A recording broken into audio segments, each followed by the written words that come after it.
Militarily Speaking, Season 2, Episode 6, Sheath. This episode, we talk with Robert Patton, founder and CEO of Sheath.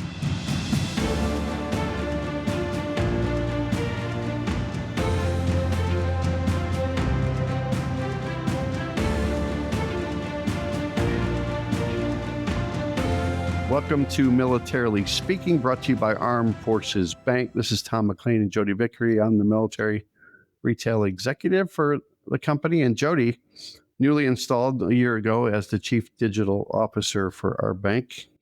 I always like to ask our guests, Robert, what's a chief digital officer? A chief digital officer. Do you have one at Sheath or not? Not necessarily. We have a chief creative officer. Well, that's all right. Well, yeah. So digital is creative and vice versa. Kind of, yes. Are you hoping that I'll have an epiphany and start doing something different? Yeah.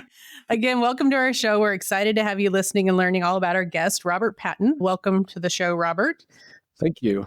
Yeah, it's great to have you. I do want to take just a second and tell our audience just a little bit about you, but then we're going to let you tell us all about you and your organization in your own voice. Robert Patton is the founder and CEO of Sheath, a veteran-owned apparel brand redefining comfort in men's underwear.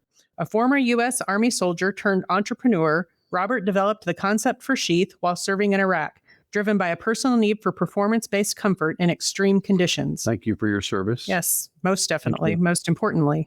Since launching the company in 2013, he has grown Sheath into a globally recognized brand known for its patented dual pouch technology, innovative design, and loyal customer base. Under Robert's leadership, Sheath has built a strong identity rooted in discipline, durability, and self-mastery. He continues to lead the company with a focus on product innovation, community engagement, and empowering individuals to feel confident from the inside out. Welcome, Robert. It is, By the way, Robert, did you ever think that your bio would be exactly what was written like 10 years ago or 15 years ago? Would you ever have if you had a crystal ball? Yeah. You never know. I have big dreams, so I was hopeful that it would be bigger than that, but we're on the way. It's a long process, and still early. Yeah, early in the business. Yep. Yeah. It's a big deal to start your own company and have success for as long as you've had. Yeah, absolutely. It's an honor to have you on our show. We're excited to learn about your company. I'd love for you just to start by telling our company a little bit about Sheath at a big picture level, and then we'll just start peppering you with questions. Because I know we've got whether they're on script or not. And they could be totally off in left field. So I apologize in advance, Robert. No problem. Well, to promote Sheath a little bit, it is an online underwear company for men and women. It did start as a men's underwear company, but in 2017, we added a women's line. But any of your listeners can go to sheath.com and use the promo code AFB at checkout for 20% off their purchase. Whoa, did you just make that up? 20%, y'all. You heard it here. I like that. Checkout. Yeah. Nice. So it's and the differentiating factor for Sheath men's underwear is the pouch system, which I describe as a dual pouch, and it keeps everything in place and cool and comfortable. And that's why it's different. And if you think about Sheath for a sword, it is very comfortable. And I started it 10 years ago, I was actually in 2008 when I was in Iraq in the desert, and it was hot. It was very hot. It can get really hot. They're like 120 degrees. Yeah. It's like Phoenix. Yeah. Yeah. Not a dry heat. Yeah. And under those extreme conditions, they say necessity is the mother of invention.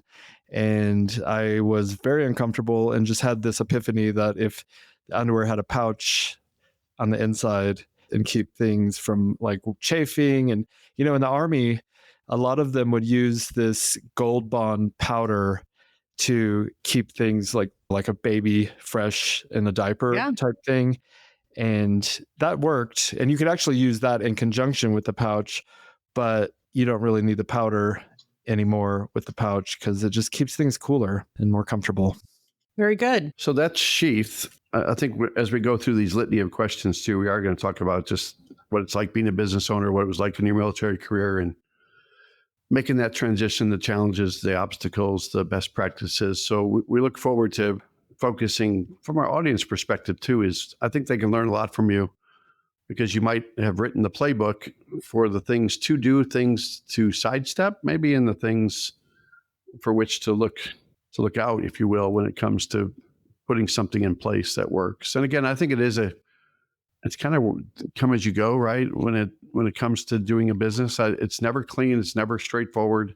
You Never expect quite the unexpected, exactly as you planned. Yep. and how do you react and adapt to that? And I hope that our audience learns a lot from you. So thanks again for being here. And you and I met, Robert, at the Military Banking Summit, a month and a half ago or so in Colorado Springs. Yes.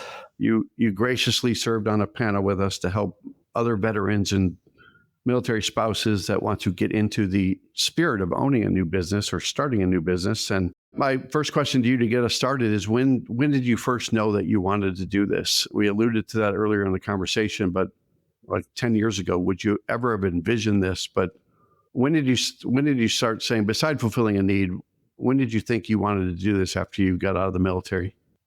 Well, I was still in the military when I started developing the prototypes, but in reality, I was just making the underwear for myself because I was filling my own personal need. And once I began describing the product to my friends and family, which a lot of times friends and family will be very discouraging, but in this case, a lot of them were very supportive, thinking that it was a good idea and something I should move forward with. But being still in the Army, I just was going to do my 20 years. I loved the Army. I loved my friends and my company. So I didn't really plan on starting the company until I had gotten a lot of positive feedback from my community. And my brother actually was very supportive. And I described it kind of like he had a cattle prod and he was like prodding me to move forward with turning it into a company. And so we actually had an initial launch in 2010 that failed miserably because I rushed the production of the underwear when the design wasn't perfected yet from the manufacturer. So that's one thing I would tell your listeners. When you do have a prototype and you send it to a new manufacturer, make sure that it's 90 to 100. It's never going to be perfect, but you definitely don't want to release it or rush production, because once we got the production and I started handing them out to people, they were like, well, this is uncomfortable. So I really couldn't sell them.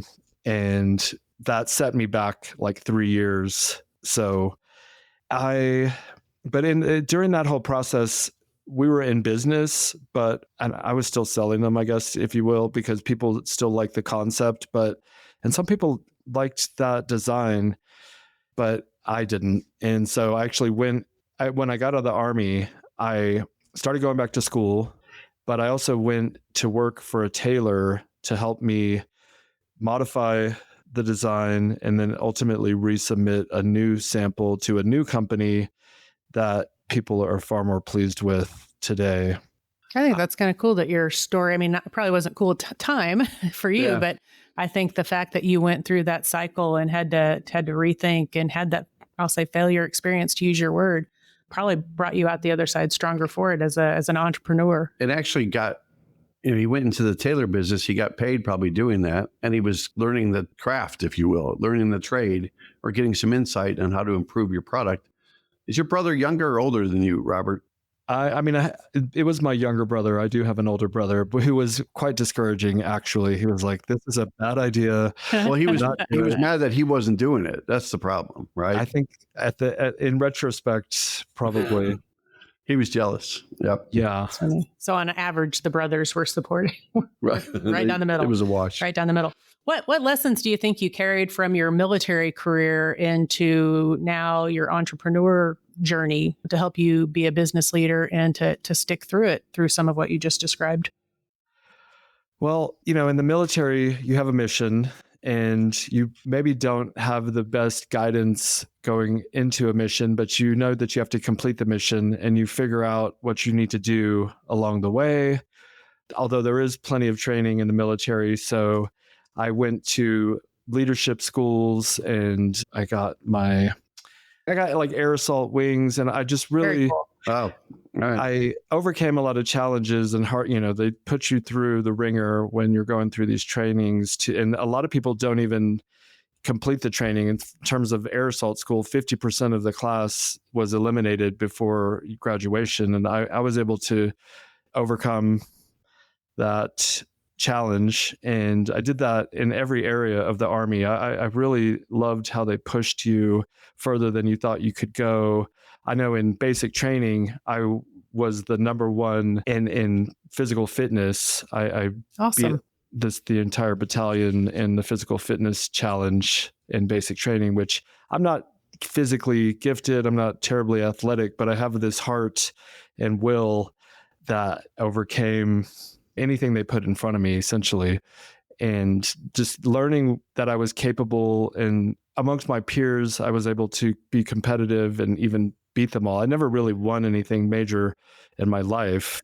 So that built a lot of confidence that I could succeed at things that I didn't necessarily know that I could succeed at. That sounds like a perfect background for somebody that's about to be an entrepreneur. I know. Just go in there and you can overcome anything. Yeah. I mean, that seems directly applicable. Absolutely. And it was fun. And running a business is fun. And you have a team in the Army, you have a squad, a platoon. I was a squad sergeant. I never made it to like platoon sergeant level, but I did have a team that I was responsible for that I took to Iraq.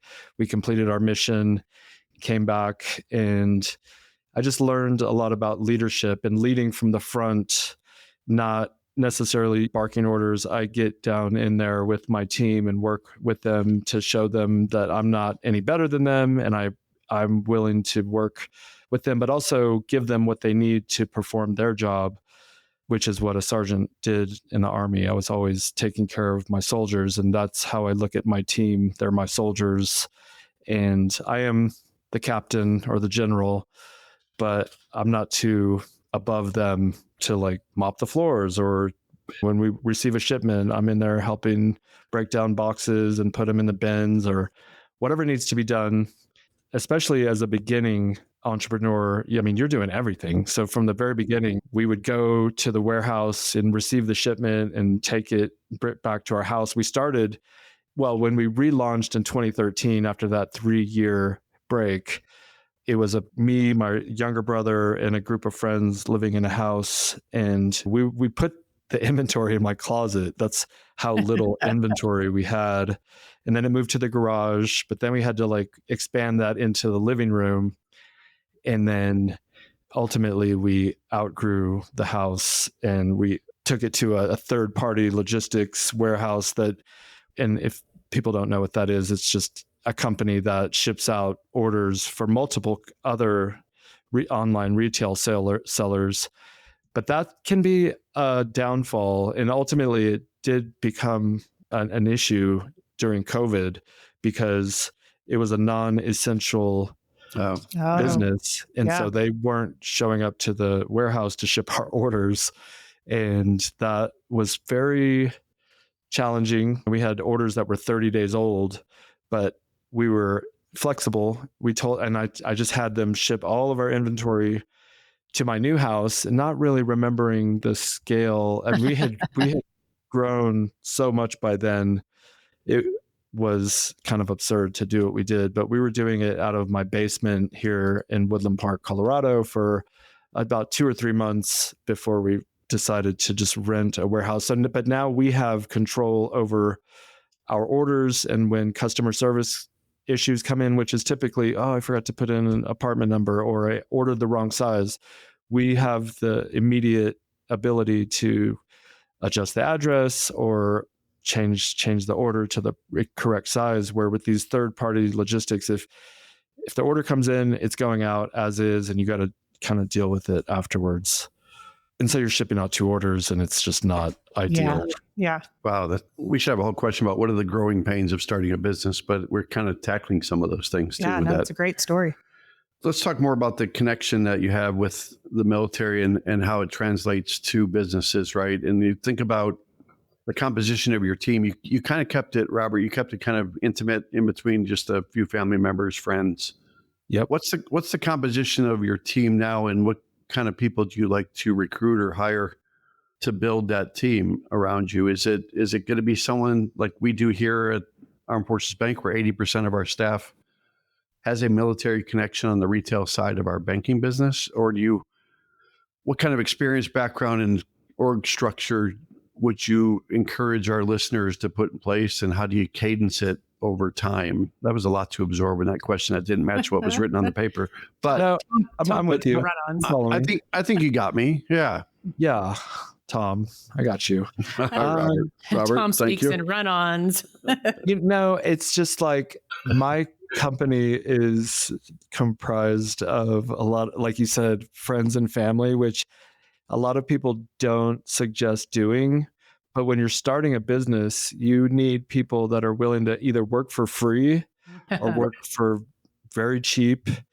And so my brother started and I started, and neither one of us got paid for the first few years. I was going to college with the GI Bill that helped pay the bills, and I got a couple of different side jobs. I was delivering Chinese food and cleaning golf carts while going to school, and running the business where we were getting a couple of orders a week, maybe. It just wasn't really paying the bills until, as fate would have it, like right when I graduated with my master's degree, the company was profitable enough to where I could pay myself a couple of $1,000s. But back to your original question, a lot of everyone on the team is like a friend or a family member. We have my brother. My daughter just came to work for us last year. She completed college. She's the only one besides me that has a college degree on the team. And it was like my brother's band member and high school friend, and then another high school friend and his wife, and I said my wife already. Your daughter, how long ago did your daughter graduate? Just this last May? It was actually 2 years ago, and I didn't want her, or she didn't necessarily want to work for Sheath right away, and she didn't want to. But then when she got a real job, she was managing a restaurant at the Gaylord Hotels. It was a really fancy restaurant, and she was getting this leadership training and just learning what it takes to work a 9 to 5, and she was working crazy hours late into the night, being at a restaurant, obviously. And so she was like, you know what? I do kind of want to work for Sheath, where we have a much more flexible work schedule. We all work remotely, and there's hardly any commuting. The only time we need to get together is if we're doing an event somewhere, where like a trade show or sponsoring. We sponsored this strongman event up in Loveland a couple of months ago, and that was really cool. We get to do cool stuff. But my point is, we've never used a recruiting service to hire a team member. And so I'm the only military serving veteran on the team, not because I wouldn't love to hire a military service member, but it just the way it's unfolded, it may, 10 years from now, you may just be getting phone calls galore asking to be part of what you're building. Oh, we get a lot of people asking to be a part of what we're building. But Robert, could you imagine having to do a performance evaluation on one of a family member? Yeah, that just happened and it didn't go well. I did not know that. So we don't have to talk about that. We might need to do a side hustle podcast on that topic. Evaluating a family member and the performance in a work environment. Yep. Yeah, awesome. There's that overlap where it was actually, my daughter who came on, and she's helping me manage the team. I didn't give her the performance. She gave my wife a performance evaluation. And you're a brave man, Robert. I probably should have prevented that from happening. But she's trying to corporatize our company because she actually did go to school for business. And we had been running a pretty relaxed ship for the previous 9+ years. And you do have to eventually organize the company because we need defined roles, and a lot of us overlap into different departments. There's a lot of overlap, and we're just trying to minimize that as much as possible. Well, it should make Thanksgiving super interesting, I guess. Hopefully we're past that by Thanksgiving. Yeah, well, they talked it out. It took a weekend and we're all good now. That's awesome. That's awesome. It'll be funny in like a year, maybe. Yeah. Maybe. So I want to also lean into the fact that you're a veteran-owned business. I'm curious if, as you've built this over the last 10 years plus, if you had any challenges as a result of that, or on the flip side, were there resources or opportunities that you found that catered to veterans that were trying to start businesses that you were able to tap into to help you along the way? Wait, before you answer, Robert, because it sounds like Always does that. it sounds like when you were struggling, it was like you knew you had to have the business there. You wouldn't abandon it. You were like going, getting a degree, getting these side gigs, but you never left that North Star, as Jodi says. That was the whole reason why you were doing all these other things, were to keep the business going. Absolutely. You have to do whatever it takes to get by, especially during those first few years, because there's not going to be any money coming in. And you have to build your customer base and keep finding new customers. And people don't buy underwear every day like coffee or other consumables. It is it's a commodity, but it's more of a thing that is purchased maybe annually, but a lot, or in some cases like a mattress, right? That's like 20 years, right? I hope we're people or a new roof. Yeah. Yeah, it's something that and that's also maybe not a priority. And when funds get tight, people don't go out and buy new underwear. You're just trying to pay the bills and get food on the table and whatnot. But to answer Jodi's question about challenges, being a veteran, I never utilized my veteran status to promote the product for the first few years because I wanted the product to speak for itself, and I didn't want for whatever reason to rely on veterans to support my business. I wanted it to be for everyone.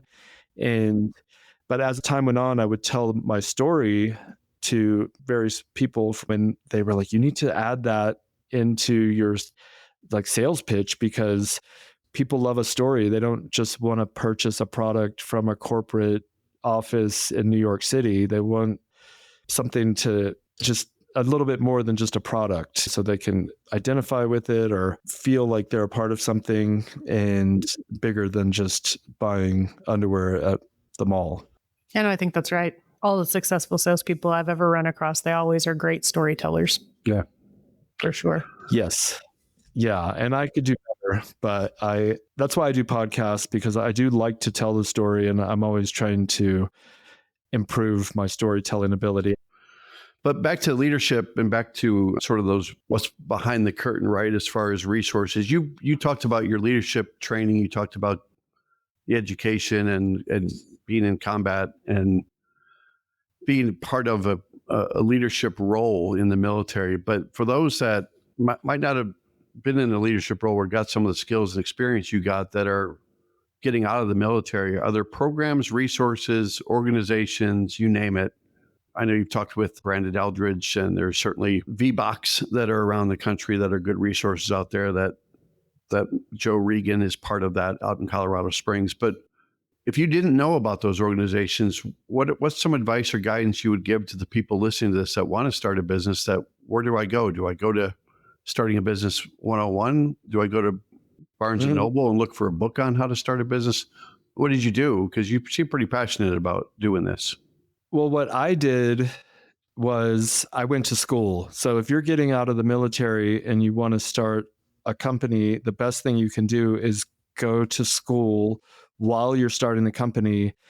You get paid your GI Bill typically, and that will help with minor expenses, I guess. And maybe you want to live with a group of people to minimize those expenses if it works out that way.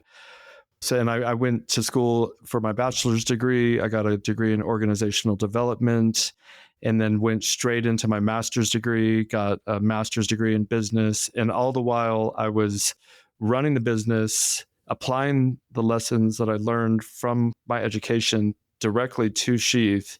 Every project I used Sheath as the basis for the study and whatever we were learning about.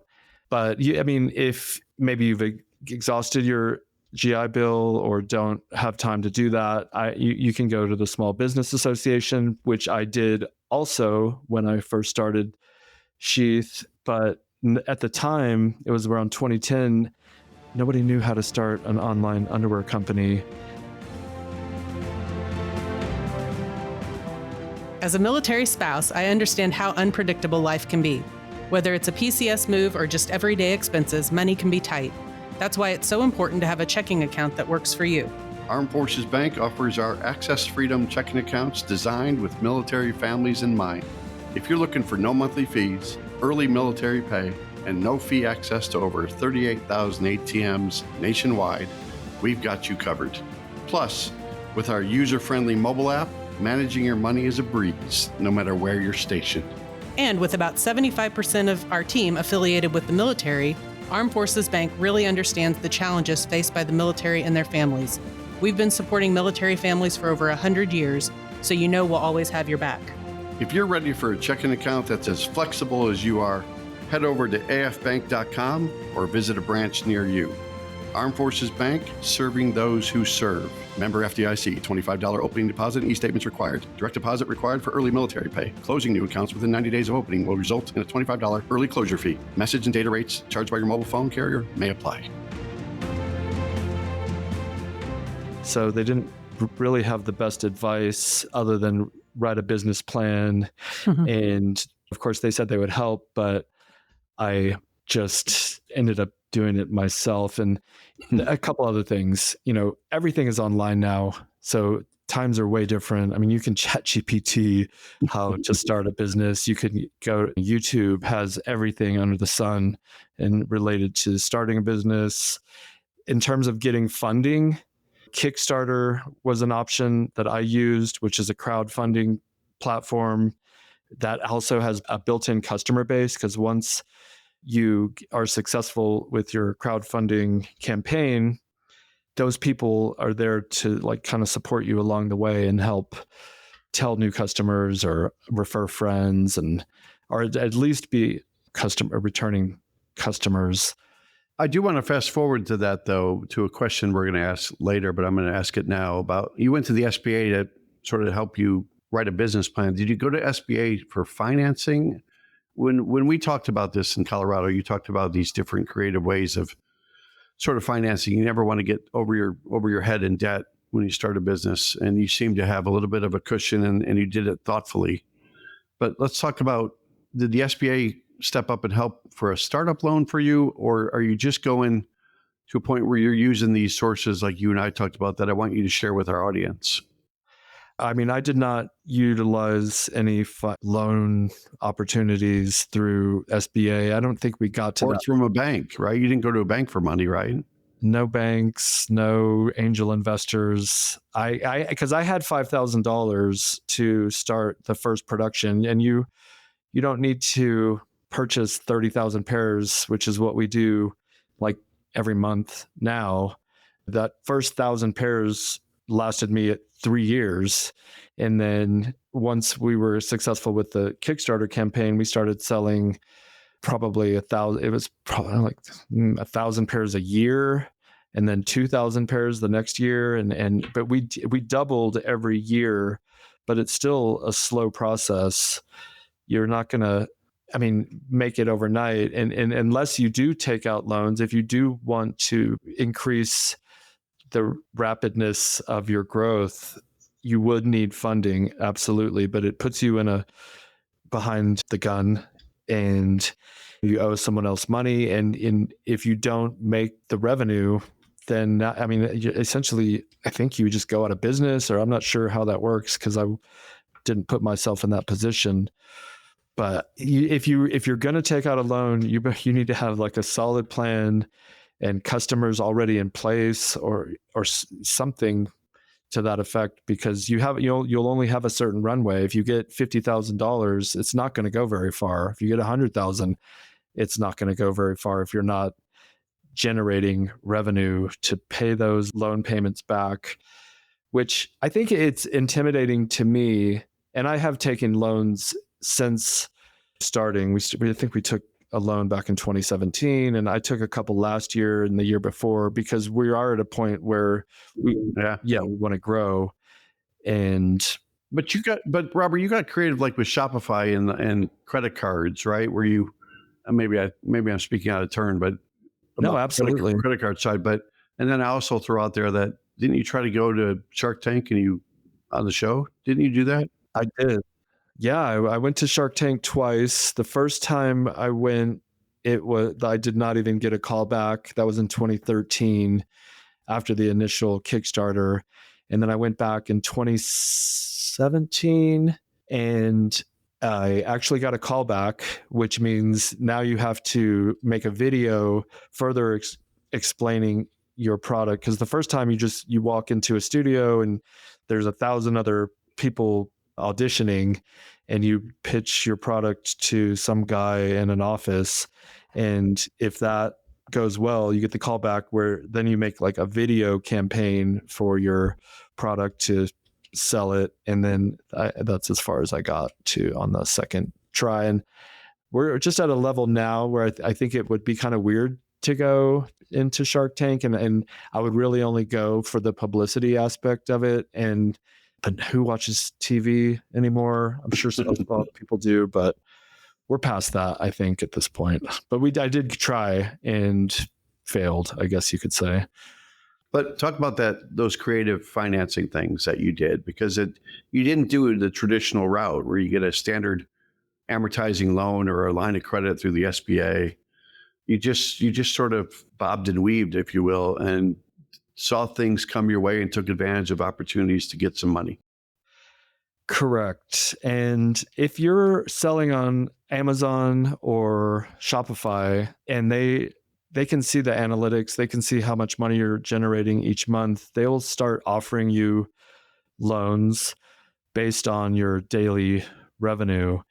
And so there was a point in time where Shopify called me and there was this new program that they were launching. It was Shopify Plus, and it was going to increase our revenue like 10x. They're promising that if we upgrade from their kind of like the regular base plan, which was like $200 a month, to this $2,000 a month plan, it was going to just really explode our company, which I was like, okay, well, if we're going to 10x, I need to take out a loan so I can get more product so that we're ready for this explosion. And then they sold me a farce. But we are on the Shopify Plus plan, but that had nothing to do with any of our growth. It's a more enhanced platform where you have more control over, like, they call them flows and data and analytics and things, but it didn't. I for some reason I thought it was going to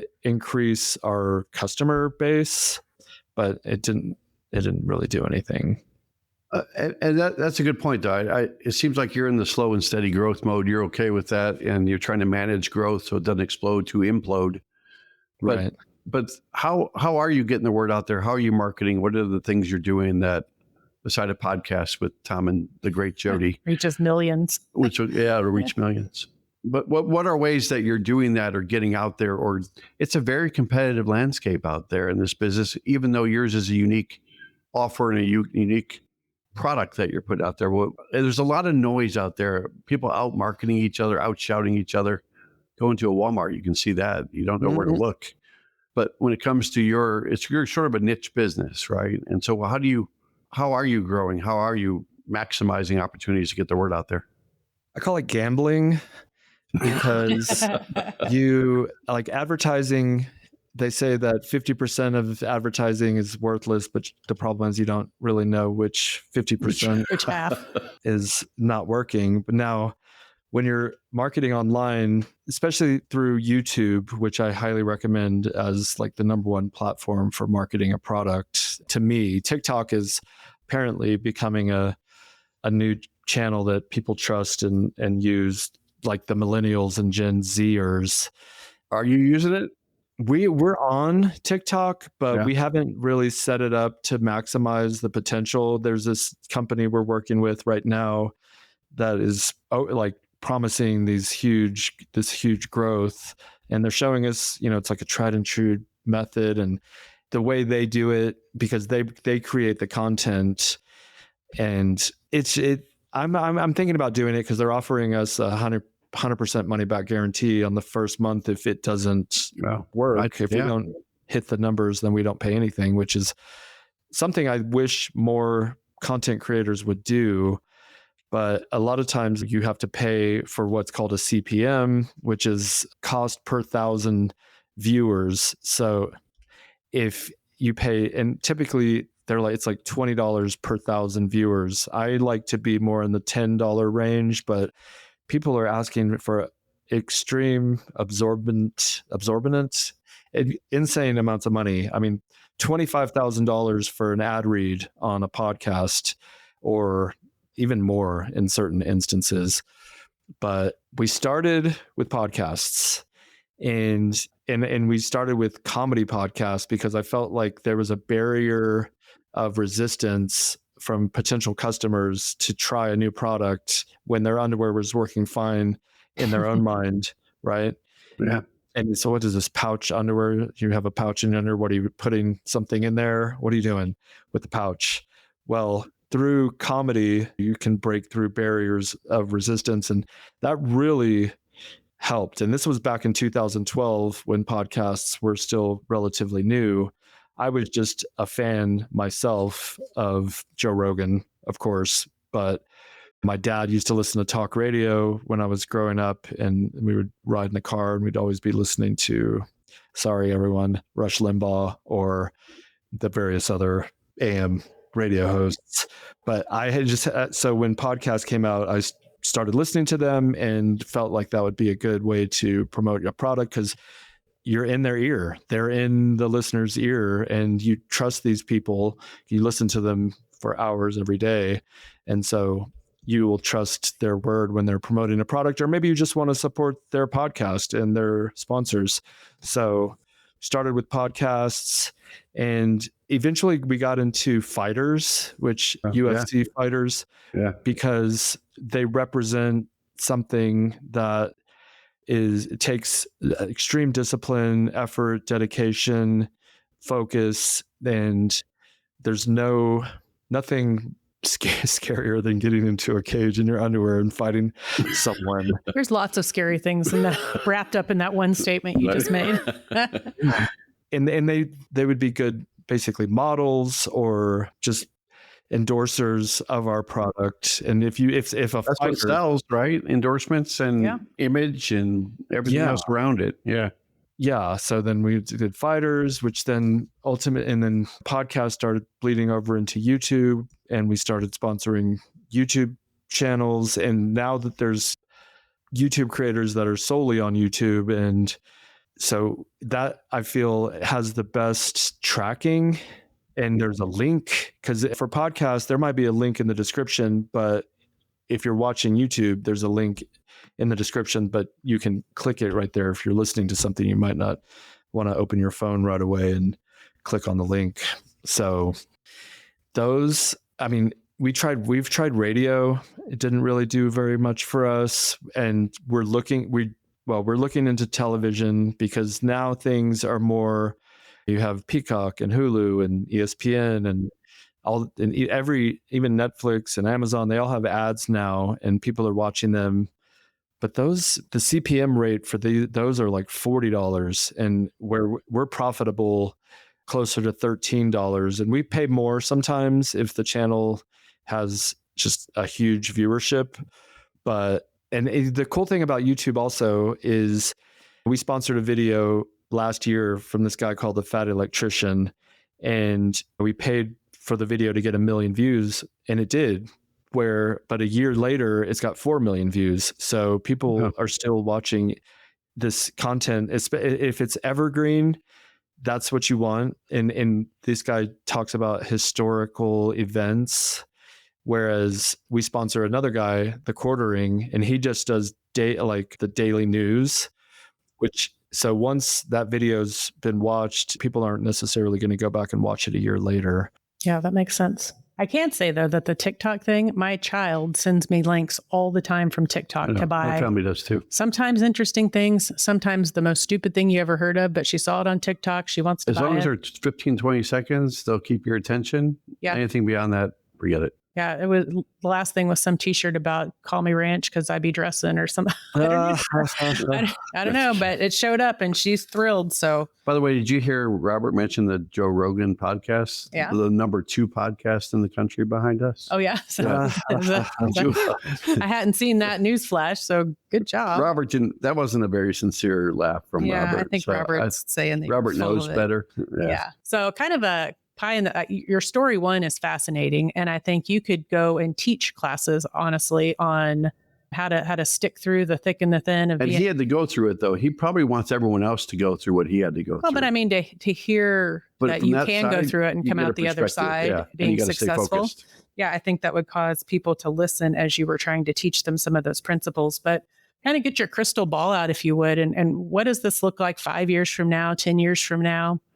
Okay, well, we've actually been planning for 5 and 10 years from now. And, you can make a PowerPoint and a vision board and put your goal at what our goal is in 10 years is to be generating 50 million in revenue annually, where right now we're somewhere in the range of 3 to 4 million. So it wouldn't be much more than 10xing over the next 10 years. And you then just work your way backwards on how to get there. And we're going to release different product line options. Besides just underwear, we added the female underwear, then we added socks, and we have undershirts. I want to do pajamas, and I'm wearing a Lululemon shirt right now, and it's so nice. And we could sell something very similar because we're trying to get more into the golf demographic, and we're slightly moving away from fighting because turns out it's cool, but we were the official underwear sponsor of the UFC last year, and we spent $1 million to be in the octagon during fight weeks, and we did not make our money back. And so we're pivoting to a demographic that has more expendable cash probably. And people that watch fighting, myself included, the demographic ranges from highly successful to not so successful. But for whatever reason, it didn't translate into revenue like we had hoped. So that was another huge challenge for us to overcome. We're paying $2,000 a day just to be in the octagon 6 times for the year. And it was quite a challenge to make those payments and put us in a little bit of a hole, but we got through it. And now we learned a lot from that challenge. And I could tell people my story, and I love to do that because I think it can provide inspiration for someone else to try it. Because if you look at me, I'm nothing special, I'm just an average Joe, and I'm doing it because I'm not going to quit. Like Tom was saying, I had that North Star, and I still have that North Star. Yeah. No matter what obstacle gets in front of me, we're going to figure it out along the way. And I learned that from my very favorite book, Think and Grow Rich, where it's by Napoleon Hill. You have to read it if you're trying to start a business. It is mandatory. And you'll just get inspiration from all the people that did it in the past when they had nothing. And there was no chance of them being successful, but they were successful. They made it in the midst of a depression or, we have the internet now where you can reach billions of potential customers. Like if I were to try to start this in the early 1900s, I'd be selling to my town. And that's right. Door to door encyclopedias. Yeah. Right. Yeah. So where there's a will, there's a way. It can be done. If you believe in your product, other people will also. And you just have to figure out a way to bring it to market. And there's so many ways to manufacture now and get funding or crowdfund, bootstrap it. The possibilities are endless. Robert, as we wrap it up, I wanted to ask you about that next gen of veterans that are looking to get in, or military spouses, or anybody connected to the military, that do you see, what's the landscape look from a crystal ball standpoint about how it does look? And you've been through it. I've been through it. And in a way, I was lucky because when I started, it was still relatively early with the internet. Yeah. I mean, it was 2010. 15 years ago. Yeah. Yeah. I mean, but now the barrier for entry is higher, but there's also more opportunity. Like you could start a company yourself using AI and agents to do the legwork for you. And you could run a business with no employees potentially. And with the age of robotics on the horizon, you could have robots doing your job for you. I envision robots fulfilling our orders, doing maybe not customer service. We like to keep our customer service human. And we have half of our team does our customer service responses. And if you call, you're going to reach a human on the phone. If you email, you'll get a response within 24 hours by a human. But if I was doing it now, I would be totally doing everything I could to minimize my expenses by not hiring anyone. And that's horrible because people need jobs. But using this new technology to handle day-to-day operations and just operational tasks that are repetitive and maybe boring, like sorting orders and making sure updating addresses. Or that's where the benefit of technology we do the same thing here at the bank, and it's not to eliminate jobs. It's to reallocate. It's to reallocate skills. People's time to higher order tasks, right? Totally. So we do that a lot here. We've got robotic process automation team that helps us lean into all of that. And I still think, Robert, there's a place for that human interaction with somebody, because there is still a generation out there, including my mother, that wants to speak to somebody. I know. Right. And a lot of our customers are over 50, some over 70, and we get these calls. They don't even know how to place an order online. So we'll take the order over. And whenever my mom does, she's doing it on a scam site. And so we've only ordered like 12 debit cards in the last hour. She'll call my wife and I think she just does it so she can talk to you. I clicked on something. Yeah. You got to watch. There's so many scams out there. I know. And they're so good at it too. Oh yeah. My wife got an automated call yesterday saying that there was a fraud alert on her bank debit card and to call this number. And then she's on this waiting, like they put her on hold. Like it was a real, delete that out. But I was like, do not answer any questions. They're asking for her PIN, we need to verify who you are. There's account takeover right there. No. Identity theft, Hang everything. up the phone. Yeah. Right? Hang up. Exactly. Your bank never asked that. Yeah. And that's what I was like, do not answer this question. They're like, well, we can give you a hint. And just like, no, do not tell them anything. Wise advice. Yeah. And she knows, but she's very smart. But I was just listening. They're very good at it though. They can sound very believable. We do a lot of education on that front with our clients too. I told you this, but my niece's voice was on some perpetrator that got my mom because just took the voice, said that she needed $2,900 because crazy. She was, for whatever reason. So my mom went to a grocery store to have it, but then luckily the grocery store employee thought better of it and protected my mom. So it's all about if you care enough to step up and help somebody. That's the cool part about it. We shifted into part 2 of the fraud podcast, the fraudcast. The fraud. I am going to market that for our fraud team. They should have a fraudcast podcast. Let me write that down. Yes. No, I'm going to write it down so I can charge royalties. So as we're up against the top of the hour here, I'm hoping that we can keep you for just a couple more minutes because we have this awesome game, Military Minute. Yeah, so Tom likes to play trivia, and so he subjects all of us and all of our listeners to trivia on a weekly basis. But it's sometimes tied to our guest, and sometimes it's random.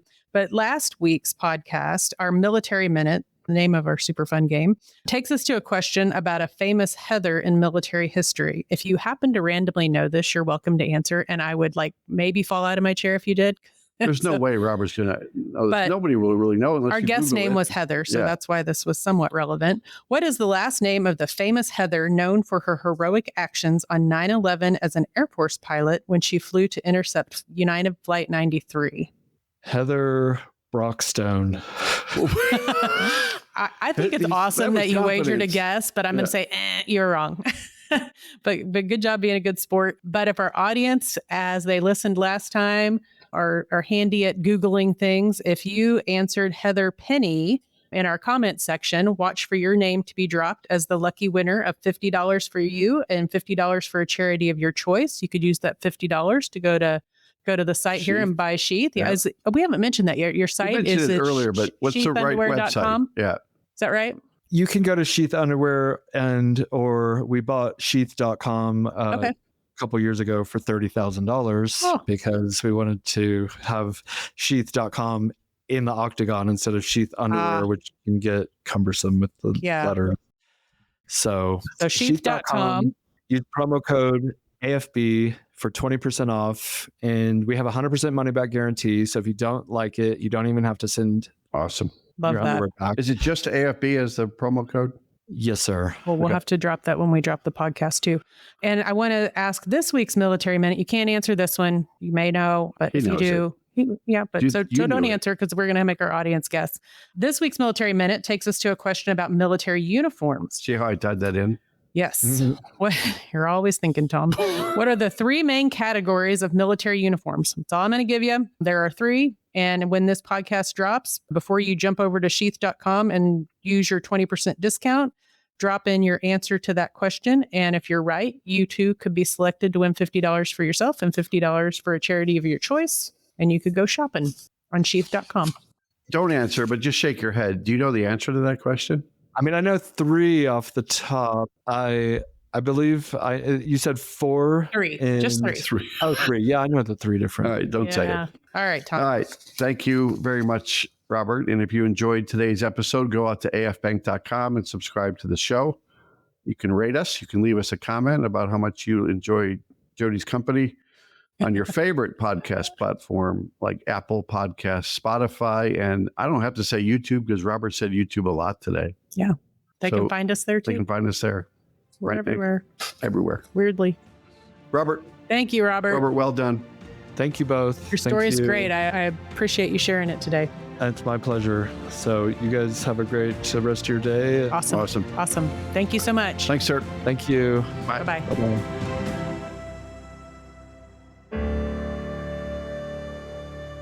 Copyright Armed Forces Bank, member FDIC, equal housing lender. All non-Armed Forces Bank owned apps, websites, company names, and product names are trademarks or registered trademarks of their respective owners. Their mention does not imply any affiliation with or endorsement by Armed Forces Bank of them or their products and services. They are merely used as examples of the many available apps, companies, and websites that offer similar services. Before using any app or website, you should carefully review the terms of use, data collection, and privacy policy. Apps may have an initial cost or in-application purchase features. This information is general in nature and is not intended to be legal, tax, or financial advice. Although Armed Forces Bank believes this information to be accurate, it cannot ensure that it could change. Statements or opinions of individuals referenced herein are their own, not Armed Forces Bank. Consult an appropriate professional concerning your specific situation and respective governing bodies for applicable laws, such as irs.gov for current tax law. Armed Forces Bank, the Armed Forces Bank logo, and the Militarily Speaking logo are registered trademarks of Armed Forces Bank.